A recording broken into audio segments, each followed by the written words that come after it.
নমস্কার বন্ধুরা, তো আমি আজকে চলে এসেছি আমার নিজের গল্প নিয়ে। আর আজকের গল্পটা হলো মাধ্যমিক পরীক্ষা স্টার্ট হয়েছে 10 তারিখ থেকে।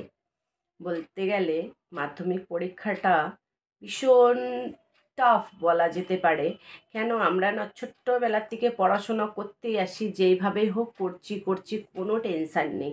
মানে মনে হচ্ছে ঠিক আছে, মানে 5-এ 6-এ 7-এ 8-এ 9-এ আমরা পরীক্ষা দিচ্ছি স্কুলে, যেইভাবেই হোক পরীক্ষা দিচ্ছি, সেইভাবে রেজাল্ট পাচ্ছি, সেরকম সব কিছু চলছে।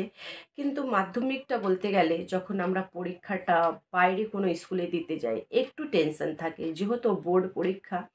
সেই পরীক্ষার জন্য একটু টাফ মনে হয় সবার জন্য, মেয়ে ছেলে সবার জন্যই। একটু তো মনে হয় যে জানি না কি আসবে পরীক্ষাতে, লিখতে পারবো কিনা, একটু টেনশন থাকে। সেটা আমারও ছিল। ভীষণ টেনশন, ভীষণ টেনশন ছিল।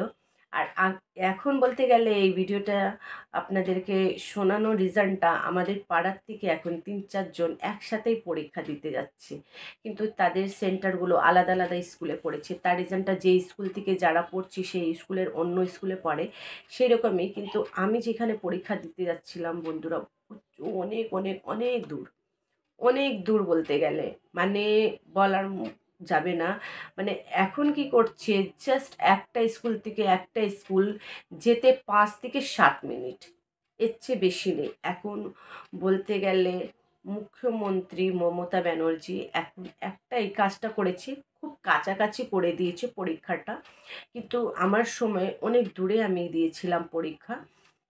মানে সেই সময় আমার পরীক্ষা স্টার্ট হতো 12টার দিকে, আর এখন পরীক্ষা স্টার্ট হচ্ছে 11টার দিকে। আমার সময় 12টার সময় পরীক্ষা স্টার্ট হতো, বাড়ির থেকে 9:30 10টার সময় বেরিয়ে পড়তাম। তার রিজনটা সব্বার, মানে সব স্কুলে একই সিস্টেম ছিল। মানে এই স্কুল থেকে ওইখানে, আর ওই স্কুল থেকে ওই স্কুলে যাবে। সেই দূরে দূরে যেহেতু ডিস্টেন্স ছিল যাবার, সেই মানুষগুলো অনেক আগেই বেরিয়ে পড়তো। আর সেই কারণে রাস্তায় প্রচুর জাম, এত জাম বলার মধ্যে। তার রিজনে আমরা অনেক আগেই বাড়ি থেকে বেরোতাম, 9:30 9টার সময় বাড়ির থেকে বেরিয়ে পড়তাম। কেন, যেতেও তো সময় লাগবে, পৌঁছাতে গিয়ে আগে। আর প্রথম দিনকে আরও বেশি একটু টেনশন থাকে, সেই দিনকে ক্লাসরুমটা খুঁজতে হয়, কোন রুমে পড়েছে সেই নিয়ে একটু টেনশন থাকে প্রথম দিন। শেয়ার করার রিজনটা এটাই ছিল ভিডিওটা, যে আমার নিজের পরীক্ষার সময়টা তো মনে পড়ছিল, কিন্তু আমাদের সময় একটু বেশি টাফ ছিল। যারা আমার বয়সের লোক আর আমার সময়ের মধ্যে পরীক্ষা দিয়েছে তারা নিশ্চয়ই বুঝতে পারবে যে একটু টাফ ছিল। পড়াশোনাও ছিল, পরীক্ষাটাও ছিল, রেজাল্টটাও একটু টাফ, মানে কোশ্চেনটাও খুব টাফ। মানে এখন অনেক ইজি হয়ে গেছে পড়াশোনা বলতে গেলে, ভীষণ ইজি হয়ে গেছে। তার মধ্যে এখন আগে ছিল না, যদি মানুষ ফেল হলে ফেল করেই দেওয়া হতো, কিন্তু এখন সেই রকম না, এখন পাস করে দেওয়া হয়। মানে খুব একটু কম বেশি নাম্বার থাকলে একটু ঠিকঠাক করে পাস করে দেওয়া হয়। আগে সেইগুলো কিছুই ছিল না। আর একটা ছিল, এখন দেখছি যেহেতু ওদের 2-3টে পরীক্ষা বলতে গেলে হয়ে গেছে, কিন্তু এখন দেখছি ওরা বলছে ক্লাসে বলতে গেলে সবাই সবার থেকে জিজ্ঞেস করে করে বলতে গেলে পরীক্ষায় লিখতে পারে ওরা। মানে পাশে যারা বসে রয়েছে তাদের থেকে কোনো কোশ্চেনের অ্যান্সারগুলো জিজ্ঞেস করে ওরা লেখে। কিন্তু আমি যেই সময় বন্ধুরা পরীক্ষা দিচ্ছি, মানে একটা সিটে একটা বেঙ্গলি একটা নন বেঙ্গলি দুজনকে বসানো হতো, মানে একটা হিন্দুস্তানি একটা বেঙ্গলি। মানে আমি যে স্কুলে মানে পরীক্ষা দিতে গেছিলাম, যে স্কুলে গার্লস স্কুল, সেই দুই সাইডে দুজনকে বসানো হচ্ছিল। আর তার পেছনে ঠিক সেই রকমই বসানো হতো।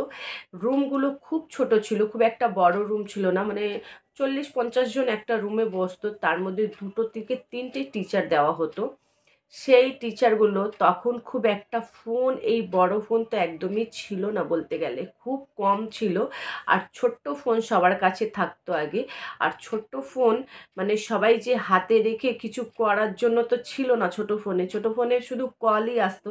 তাই ওই ফোন কেউ ইউজ করতো না। এখন বলতে গেলে যেহেতু বড় ফোন, এখন মানুষ ফোন নিয়ে অনেক কিছুই দেখে করে, সেরকম একটা ব্যাপার থাকে। কিন্তু আগে সেরকম ছিল না।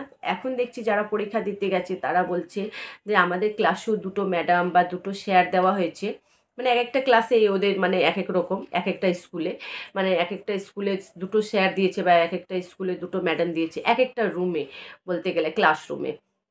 তো ওরা বলছে কেউ ফোন ইউজ করছে না, যেহেতু এখন স্ক্রিন টাচ ফোন সেটা হয়তো সবাই মানে ইউজ করে। ক্লাসরুমে বসে দেখছি 3 ঘন্টার সময় স্যার ম্যাডামরা ইউজ করতেই পারে, কিন্তু যে আমার মনে হচ্ছে সবার ফোন জমা করানো হচ্ছে। কেন, কারো কাছে কোনো ফোন ছিল না আর ওরা বেশ সময় দিচ্ছিল, সবাইকে দেখছিল ভালো করে।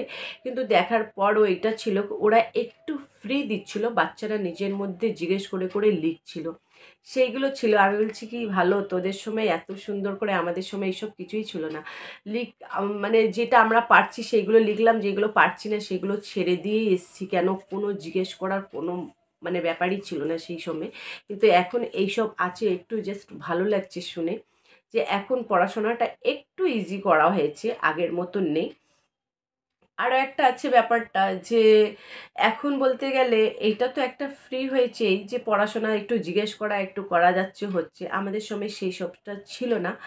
আর একটা আছে যে এখন ফোনটা যেহেতু ম্যাডামের টিচার মানে যারা টিচার তাদের ফোনগুলো মনে হচ্ছে রেখে নেওয়া হচ্ছে, সেই ফোনগুলো যদি হাতে নিয়ে ওরা ফোনই দেখতে থাকে তাহলে তো বাচ্চারা আরও বেশি মানে এক দুজনের চিট করা যেতে পারে, সেগুলো হচ্ছে না। আর সবচেয়ে বেশি হয়েছে, একটা আমাদের পাড়ার না অন্য একটা পাড়ার একটা ছেলে ফোন নিয়ে গেছে স্কুলে, কিন্তু ফোন এলাও ছিল না নিয়ে যাওয়ার।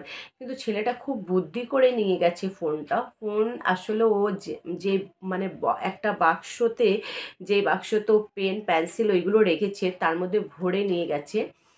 আর সেইগুলো কিন্তু যেখানে ওদের ঢোকার আগে চেক করা হচ্ছিল মেশিন দিয়ে, যেহেতু মানে ফোন টোন আনলে একটা লোহার জিনিস সেগুলো ধরা পড়বে।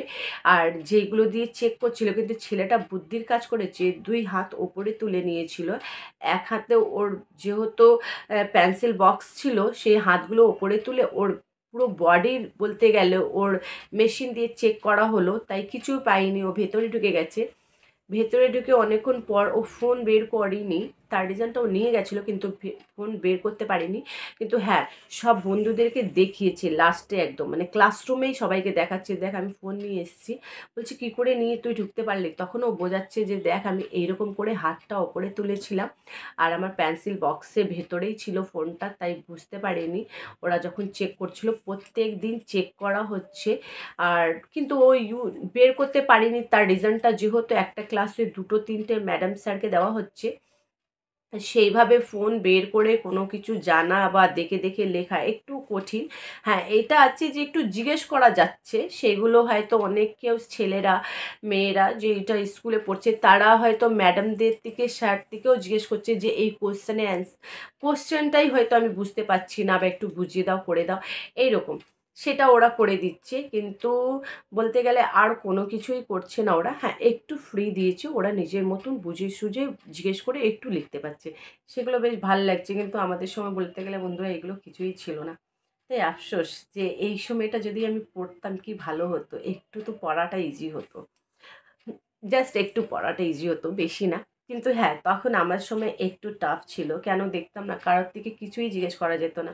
বাইরে যখন বেরোতাম তখন কেউ আমাকে বলতো আরে এই কোশ্চেনটা ওইটাই ছিল যেটা তোর মুখস্থ ছিল অ্যান্সারটা, আসলে কোশ্চেনটা ঘুরিয়ে দিয়েছিল। আমি তখন আমার কি খারাপ লাগতো না এটা শুনে। আমি বলছি এই কোশ্চেনটা আমি ছেড়ে দিয়েছি রে, লিখতে পারলাম না। বাইরে বেরিয়ে আমার বান্ধবীদেরকে বলছি, তখন বলছি আরে একই কোশ্চেনটা ওইটাই ছিল, শুধু কোশ্চেনটা ঘুরিয়ে দিয়েছে। যেইভাবে আমরা মানে কোশ্চেনটা আমাদের বুকে যেরকম লেখা ছিল সেরকম না লিখে কোশ্চেনটাকে একটু ঘুরিয়ে টুরিয়ে লিখেছে। সেই ঘুরিয়ে লিখেছে, আমি বুঝতে পারিনি যে তার অ্যান্সারটা এটা হতে পারে, যেটা আমার অ্যান্সারটা মুখস্থ ছিল তাও আমি লিখিনি আর সবাই লিখেছিল। সেটা খুব আফসোস হচ্ছিল। আসলে সেইগুলো যদি একটু জিজ্ঞেস করার ব্যাপারটা যদি থাকতো যে তো কেউ যদি বলতো ওই অ্যান্সারই হবে যেটা তুই তুই জানিস এটা অ্যান্সার, তাহলে তো একেবারে লেখা হয়ে যেত। যাই হোক, এইগুলো আফসোস একটু হচ্ছিল, আর তাছাড়া কিছুই না। কিন্তু হ্যাঁ, এরা যখন পরীক্ষা দিতে যাচ্ছে তারা এরা বলছে একটু ভালোই লাগছে পরীক্ষা দিতে, যেটা ভয় ভয় ছিল যে জিজ্ঞেস করতে দেবে না, কিছু করতে দেবে না, সেইগুলো কিছুই নেই। এখন খুব আমরা এনজয় করছি আর ভালো করেই পরীক্ষা দিচ্ছি। আমি বলছি ভালো করে পরীক্ষা দিচ্ছিস খুবই ভালো কথা, কিন্তু পাস হয়ে যাক। বলছে পাস না, ভালো নাম্বার দিয়ে পাস হবে। কেন এই দিক দিয়ে ওই দিক দিয়ে এত চিট করে করে জিজ্ঞেস করে করে লিখছি, এই নাম্বার দিয়ে পাস করবো, ভালো নাম্বার দিয়েই পাস করবো। যাই হোক, এটা ভালো লেগেছে শুনে যে ওরা চিট করে লিখছে, ভালো নাম্বার দিয়ে পাস করবে। উফ! যাই হোক বন্ধুরা, এই গল্পটা শেয়ার করার রিজনটা এটাই ছিল যে পাড়ার ছেলে মেয়েরা যারা বেরিয়েছে পরীক্ষা দিতে যাচ্ছে, বেশ ভালো এনজয় করে করে যাচ্ছে। আমাদের সময় মুখে হাসিই ছিল না। মানে এত ভয়, এত টেনশন থাকতো পরীক্ষা দিতে, এত দূরে যাওয়া একটা আলাদাই ব্যাপার ছিল। এখন খুব কাছে কাছে দেওয়া হচ্ছে, বেশ ভালোই লাগছে মানুষের যেতে। আর বেশ ভালো করেই লিখছে, করছে, যা লিখতে পারছে লিখছে, যেটা পারছে না সেগুলো তো জিজ্ঞেস করার জন্য বন্ধু বান্ধব পাশে পাশে তো আছে, তারা তো জিজ্ঞেস করছেই, জিজ্ঞেস করে করে সব অ্যান্সারগুলো লিখতেও পারছে। বেশ ভালো লেগেছে শুনে, তাই আপনাদের সাথে এই গল্পটা শেয়ার করলাম। আর আপনারা নিশ্চয়ই জানাবেন যে আমার এই ভিডিওটা কেমন লেগেছে। ভালো লাগলে অবশ্যই লাইক করবেন, কমেন্ট করবেন, শেয়ার করবেন, সাবস্ক্রাইব করবেন, খুব ভালোবাসা দেবেন। আপনারা ভালো থাকবেন, সুস্থ থাকবেন, আমার ভিডিওগুলো দেখতে থাকবেন।